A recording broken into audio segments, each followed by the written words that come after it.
미나상, konnichiwa. 안녕하세요, 여러분. 오늘은 이 단원, 오하이오를 학습합니다. 이번 단원에서는 어떤 내용들을 학습하게 될지 먼저 살펴볼까요? 왼쪽을 한번 볼까요? 세 장의 사진이 있습니다. 사진과 관련이 있는 나라의 국기와 감사 인사말을 연결해 볼까요? 어느 나라를 나타내는지 같이 한번 보겠습니다. 첫 번째 사진은 일본의 기모노를 입고 있는 모습입니다. 그럼 일본 국기를 찾아볼까요? 네, 니은으로 연결하면 되겠네요. 그리고 일본어로 고맙다 라는 인사말은 아리가또입니다.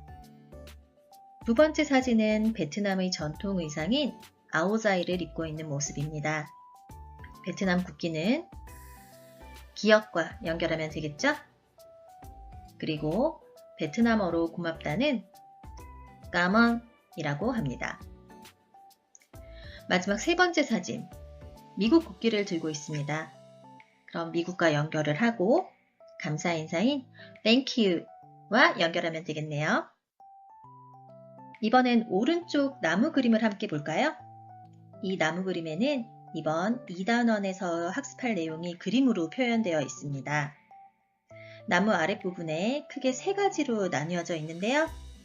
이번 단원에서는 1단원에서 학습하지 못한 일본의 특수한 발음인 요음, 초금, 발음, 장음에 대해 배우고 만남과 헤어짐, 감사, 식사, 사과와 관련된 인사 표현을 학습합니다.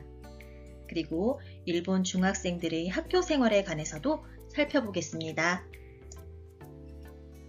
퀴즈로 생각 열기 1번 스는 작게 표기하면 발음이 달라질까요? 네, 그렇습니다. 이것을 초금이라고 하는데요. 오늘 자세히 알아보도록 하겠습니다. 2번 일본어는 시간에 따라 인사말이 다르다. 어떨까요? 여러분 오하요, konnichiwa, konbanwa 들어본 적 있죠? 이것은 모두 안녕하세요 이지만 아침, 낮, 저녁에 따라 다르게 하는 인사말입니다. 3번 일본은 주로 3월에 새학기가 시작된다. 어떨까요?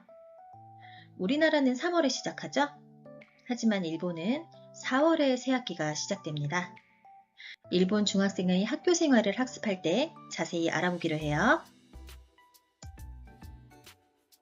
이번 시간에는 요음과 초금에 관해 자세히 알아보고자 합니다.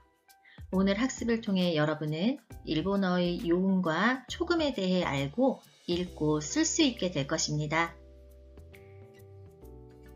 요음이란 무엇일까요? 앞서 히라가나를 처음 배울 때 우리나라 말은 자음과 모음을 조합하여 쓸 수 있는 글자지만 일본어는 그렇게 할 수가 없고 한 글자가 하나의 음으로 표현된다고 했죠?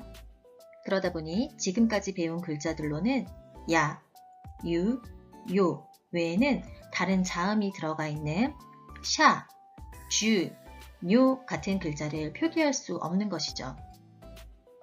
그럼 일본인들은 이런 글자를 전혀 쓰지 않을까요?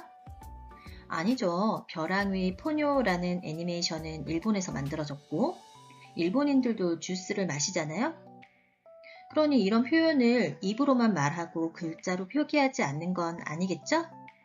그래서 이번 시간엔 우리나라의 자음과 야, 유, 요가 합쳐져 소리가 나는 글자를 일본어로 어떻게 표현하는지 가장 먼저 학습해 보려고 합니다. 먼저 이러한 일본어의 글자를 요음이라고 합니다. 요음은 2단의 글자. 화면에 50음도표가 보이죠? 여기서 2단은 어딜까요? 네, 맞습니다. 파란색 윤곽선인 두 번째 세로줄이 2단입니다. 이 2단의 오른쪽 아래에 야, 유, 요를 작게 여러분이 쓰는 히라가나 크기의 2분의 1 정도가 좋겠어요. 이렇게 작게 붙여 쓰고 청음의 자음과 작은 야, 유, 요의 모음을 더하면 새로운 글자가 생깁니다. 이제 어떻게 만들어지는지 알겠죠? 이 요음은 글자는 두 개가 합쳐졌지만 한 글자, 한 소리로 취급합니다. 한 글자, 한 소리로 취급이 되니 요음의 박자는 청음과 마찬가지로 한 박자로 발음이 되겠죠?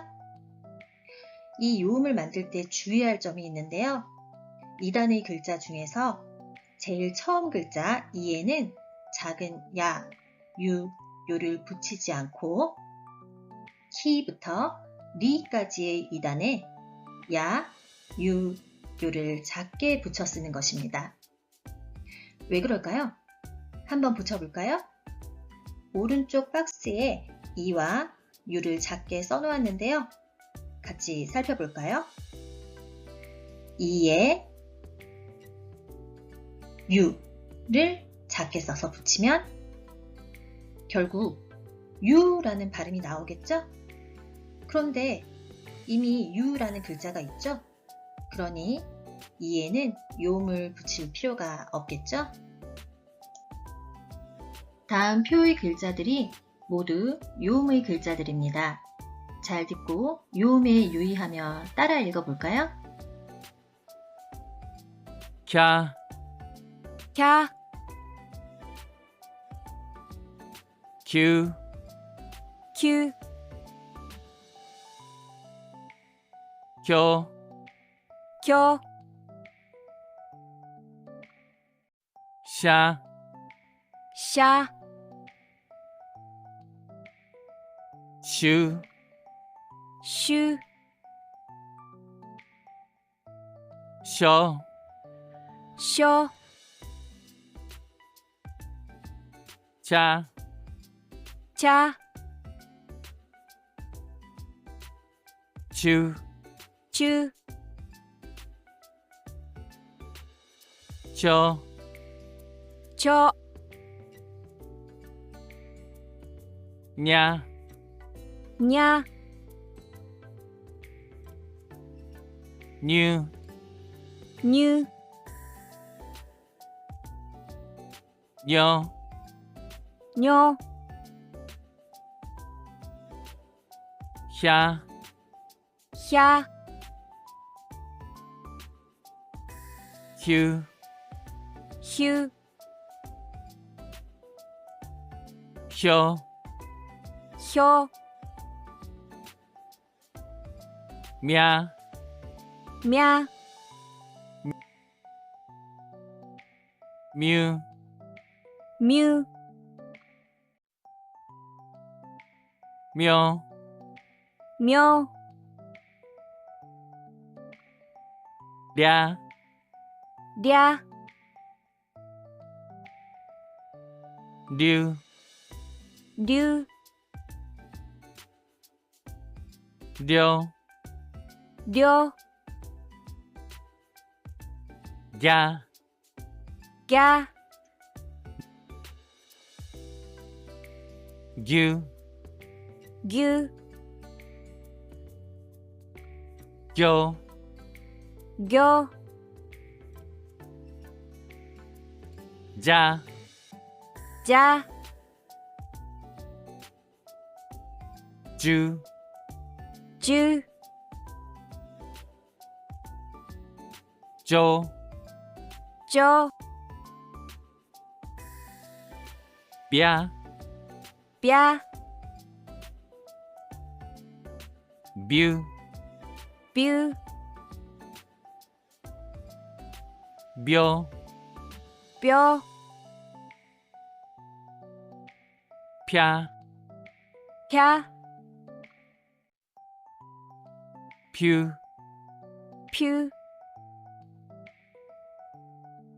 효, 표. 자, 이번엔 잘 듣고 요음에 유의하며 손뼉을 치며 읽어볼까요? 첫 번째 들어보겠습니다. 오차, 오차. 네, 두 박입니다. 다음 10 들어볼까요? 주, 주. 두 박이죠. 세 번째 요리는요? 요리, 료리. 네, 세 박입니다.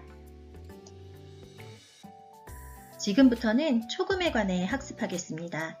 흔히 이 초금을 우리나라의 받침 발음과 같다고 하는 경우가 있는데요. 엄밀히 말하면 우리나라의 받침 발음과 같다고 할 수는 없습니다. 초금은 히라가나 츠를 작게 써서 표기합니다. 이때 주의할 점이 있는데요. 앞서 배운 요음은 2단의 글자 뒤에 야, 유, 요를 작게 쓰고 두 글자를 합쳐 한박으로 취급하였지만 초금은 글자는 요음처럼 작지만 단독으로 한박을 가진다는 점입니다.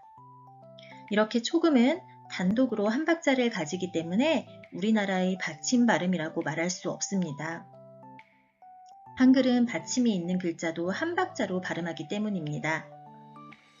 그리고 표와 같이 초금 뒤에는 카행, 사행, 타행, 파행의 글자가 오며 이 글자들에 의해 초금의 발음이 결정됩니다.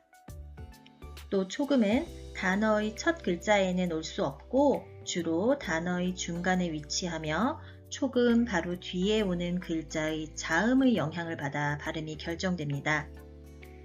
이해가 잘 되지 않는다면 지금부터 선생님과 함께 자세히 알아볼까요? 잘 듣고 초금에 유의하여 따라 읽어볼까요? 첫 번째 단어 먼저 들어보겠습니다.学校 학교를 뜻하는学校입니다. 초금의 발음은 초금 바로 뒤의 글자 자음의 영향을 받는다고 했죠? 초금 바로 뒤의 글자가 코니까 코의 자음 K의 영향을 받아 초금을 K로 발음해줘야 합니다. 그럼 발음은学校가 되겠죠? 그리고 요음과 달리 초금은 한박으로 발음을 해주니 이 단어는 네박이 되는 거죠. 두 번째 단어입니다. 一緒 함께를 뜻하는 이쇼. 이 단어에는 초금도 있고 요음도 있네요. 먼저 초금을 뺀 나머지 문자들의 발음 기호를 볼까요? 마지막 글자 요음을 쇼라고 발음합니다. 쇼의 자음 S의 영향을 받게 되는 이 단어에서의 초금은 S 발음이 되겠네요. 그럼 이 단어의 발음은 이쇼가 되고 몇 박이 될까요? 네, 네 박이라고 하면 안 됩니다. 초금은 글자가 작아도 한 박으로 인정하지만 요음은 두 글자가 합쳐져 한 박의 소리를 낸다고 했으니 이쇼 이렇게 세 박이 되는 것입니다. 이제 이해가 되나요? 그럼 바로 다음 단어를 보겠습니다. 사진을 보면 바로 알겠죠? 나또입니다. 納豆 초금 뒤의 글자가 토니 토의 자음 T와 같이 발음이 되겠죠? 그럼 함께 일본어로 나또를 읽어볼까요? 나토. 네, 네 박입니다. 마지막 글자 いっぱい 가득이라는 뜻의 이빠이입니다. 초금 뒤의 글자가 반타금 파니까 초금은 P로 발음이 되겠네요. 그리고 네 박으로 발음이 되겠죠? 여러분 초금 이제 다른 글자들과 구별하여 쓰고 읽을 수 있겠죠? 다음 시간에는 발음과 장음 그리고 숫자를 학습하겠습니다. 여러분 다음 시간에 만나요. 미나상, 맞다네!